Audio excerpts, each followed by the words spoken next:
Hello बच्चों, हमने start कर दिया था इग्नू के बीएससीएम और बीएससीजी वाले बच्चों के लिए बीपीएचसीटी 131 के असाइनमेंट का सॉल्यूशन। और ये असाइनमेंट आपका जनवरी दिसंबर 2026 का है। इस असाइनमेंट का आज हम लोग सॉल्व करेंगे क्वेश्चन नंबर फर्स्ट का बी पार्ट। इससे पहले क्वेश्चन नंबर फर्स्ट का ए पार्ट हम लोगों ने सॉल्व कर लिया है, आप वो देख लेना।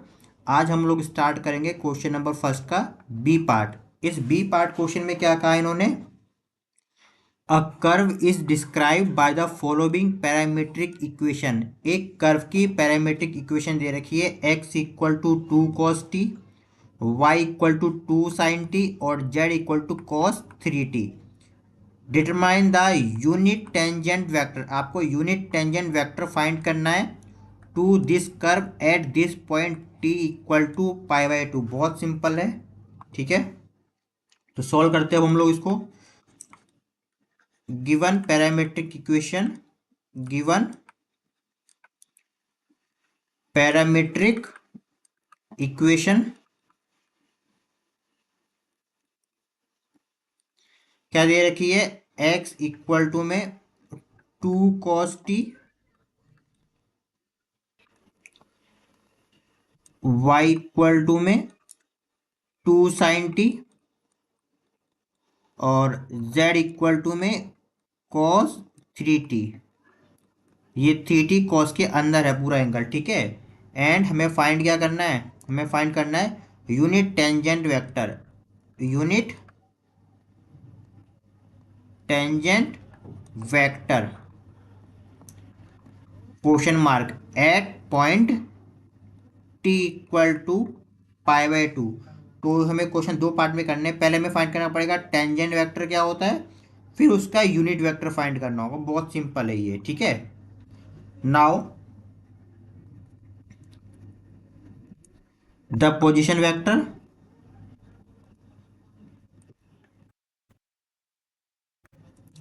Position vector of given parametric equation, parametric equation या फुल फॉर्म में लिखना, यानी कि जो हमें पैरामीट्रिक इक्वेशन दे रखी है हमें उसका सबसे पहले पोजीशन वेक्टर निकालना होगा। और वो क्या होता है हमारे पास, vector r of t is equal to x i cap plus में वाई जे कैप प्लस में जेड के कैप। हम फिर से बोल रहे हैं, अगर आपको कोई भी लाइन समझ में नहीं आ रही है 2-3 बार देखना, फिर भी समझ में नहीं आ रहा है तो सीधी सी बात है अपना सिलेबस कंप्लीट करना, क्योंकि एक क्वेश्चन मल्टीपल कॉन्सेप्ट से मिलकर बने होते हैं। जब तक आपके सारे कॉन्सेप्ट क्लियर नहीं होंगे आप कहीं ना कहीं डाउट में रहोगे। तो चैप्टर में जाके अपना कॉन्सेप्ट क्लियर करिए तो ज़्यादा बेटर रहेगा। यहाँ पर वैल्यू पुट कर देंगे। एक्स कितना हमारे पास दे रखा था, एक्स ये रखा था 2 cos t आई कैप प्लस में वाई कितना हमारे पास था 2 sin t और जे कैप प्लस में जेड कितना हमारे पास था, ये था cos 3t ना, हाँ cos 3t।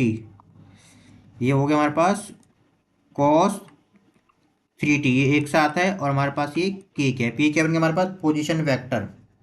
इक्वेशन नंबर इसे कितनी दी हमने, हाँ इसे इक्वेशन फर्स्ट कर लेते हैं, इक्वेशन फर्स्ट। नाउ यह करते हैं, नाउ टेंजेंट। अब एक बात ध्यान रखना, ये आपने चैप्टर्स में पढ़ा होगा, अगर आपको पोजीशन वेक्टर दे रखा है, अगर आपको पोजीशन वेक्टर दे रखा है तो उसका जो टेंजेंट होता है उसका फॉर्मूला सिंपल सा होता है, tangent vector is equal to derivative of position vector. Position vector का डेरिवेटिव फाइंड कर दो, वही क्या होता है उसका टेंजेंट होता है, ध्यान रखना, ठीक है। तो अब इसको सॉल्व करते हैं। Now tangent T is equal to derivative of position vector. अब देखोगे आप यहाँ पे आर के साथ टी नहीं लगा है, मतलब यही है, ये लिखने का तरीका है, इसलिए बोल रहे हैं आपको सिलेबस कंप्लीट करना पड़ेगा। इसको चाहो आप ऐसे लिख दो, आर ऑफ टी बात एक ही है, या आप इसको ऐसे लिख दो d/dt ब्रैकेट के अंदर आर ऑफ टी। इन तीनों का मतलब एक ही होता है, ध्यान रखना, चाहे ऐसे लिखो या ऐसे लिखो या ऐसे लिखो। यहाँ पे अंदर हमने टी क्यों लिखा है, हमने अंदर टी क्यों लिखा, क्योंकि ये इक्वेशन टी के फॉर्म में दे रखी है। अगर एक्स के फॉर्म में होती तो अंदर एक्स लिखा होता, अभी वाई के फॉर्म में होता तो वाई लिखा होता, क्योंकि ये टी के फॉर्म में तो इसके अंदर टी आएगा, ठीक है। अब इनकी वैल्यू पुट कर लो, कितना रखा है, डी ओवर में डी टी, ये देखा था हमारे पास 2 cos t आई कैप प्लस में 2 sin t जे कैप प्लस में cos 3t एक साथ है और के कैप। अब यहाँ पे कॉन्सेप्ट लगेगा डेरिवेटिव्स का। अब अगर आपको डेरिवेटिव्स आते हैं बहुत अच्छे से तो आप कर सकते हो। एक तरीका ये है, पहले इसको डी टी को सबको सेपरेट कर लो फिर कर सकते हो, या आप डायरेक्ट भी कर सकते हो, ध्यान रखना, ठीक है ना। 2 cos t और आई कैप हम सेपरेट करके आपको दिखा दे रहे हैं। आप डायरेक्ट भी लिख सकते हो, अगर आपने डेरिवेटिव सीखे हैं तो आपको पता होगा डायरेक्ट कैसे किया जाता है ना। जे कैप और प्लस में डेरिवेटिव किसका, कॉस का, cos 3t एक साथ है और हमारे पास ये के कैप, ठीक है। अब करते हैं डेरिवेटिव, क्योंकि ये डी टी के रेस्पेक्ट में डेरिवेटिव कर रहे हैं तो केवल cos t का डेरिवेटिव होगा, बाकी 2 और i आपका बाहर आ जाएगा, ठीक है। तो 2 आपका बाहर आ गया, cos का डेरिवेटिव हो जाएगा -sin t। अब ये फॉर्मूला आपको पता होना चाहिए कि cos का डेरिवेटिव -sin t होता है, और i हमारा सेम एज इट इज रहेगा। बोलो कोई दिक्कत तो नहीं, क्योंकि 2 और i क्या है, कांस्टेंट है, तो बाहर एज इट इज आ जाएंगे। प्लस में इसमें भी डी टी के रेस्पेक्ट में डेरिवेटिव हो रहा है तो केवल साइन टी का डेरिवेटिव होगा, बाकी दोनों एज इट इज बाहर आ जाएगा। 2 सेम बाहर आ जाएगा, साइन का डेरिवेटिव होता है कॉस टी, और यहाँ इसमें जे कैप था तो जे कैप एज इट इज बाहर आ जाएगा।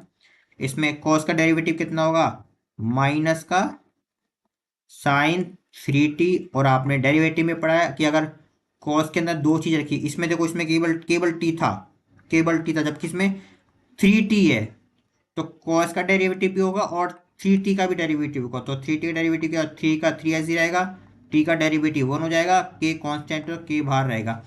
अब अगर आपको ये डेरिवेटिव करना नहीं आया तो प्लीज़ बच्चों बेसिक पे जाओ, अपने डेरिवेटिव वाले कॉन्सेप्ट को क्लियर करो, ठीक है। तो ये कितना बन गया हमारे पास, अब इसे सही से लिखेंगे तो ये बन जाएगा हमारे पास माइनस में 2 sin t आई कैप प्लस में 2 cos t जे कैप, और ये माइनस का 3 sin 3t, और हमारे पास के कैप। ये क्या हो गया, ये टेंजेंट हो गया। ये कितना हो गया, टेंजेंट। इक्वेशन नंबर पहले कौन सी बनी थी, फर्स्ट, इसे बना लेते सेकंड। ये हो गया टेंजेंट। अब टेंजेंट निकालना है इस पे, एक बार ये देखो क्वेश्चन में क्या बोल रखा है, क्वेश्चन में बोल रखा है यूनिट टेंजेंट वेक्टर एट π/2। तो हमने टेंजेंट वेक्टर फाइंड कर लिया है, अब एट π/2 पे फाइंड करेंगे, वैल्यू टी की वैल्यू पुट करके फिर उसका यूनिट वेक्टर निकाल देंगे। अब इसमें यूनिट वेक्टर का भी कॉन्सेप्ट लगा हुआ है ना। नाउ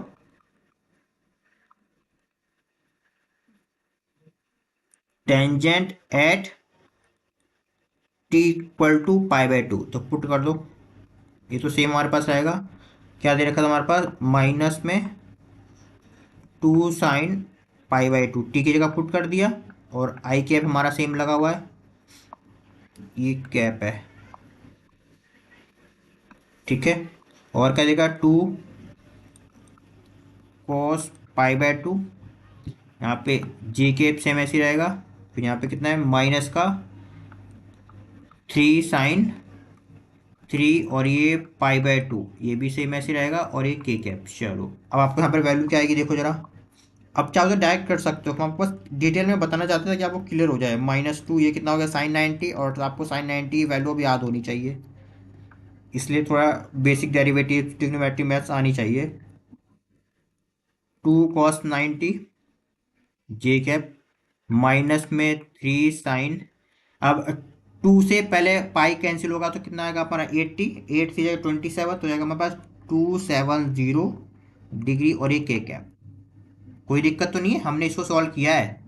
ये क्या है, 3 × π/2 था, तो ये हो गया हमारे पास 3 × π होता है 180/2, 2 से कैंसिल हुआ कितना हो गया 9, और 3 × 9 कितना हो जाएगा 27, है ना, 270। तो वही हमने लिखा है, अब इनकी वैल्यू पुट कर दो। चलो माइनस में 2 sin 90 कितना होता है हमारे पास 1, और हमारे पास आई कैप दे रखा था, प्लस में 2 cos 90 कितना होता है 0, और हमारे पास जे कैप दे रखा था, माइनस में 3 sin 270 कितना हो,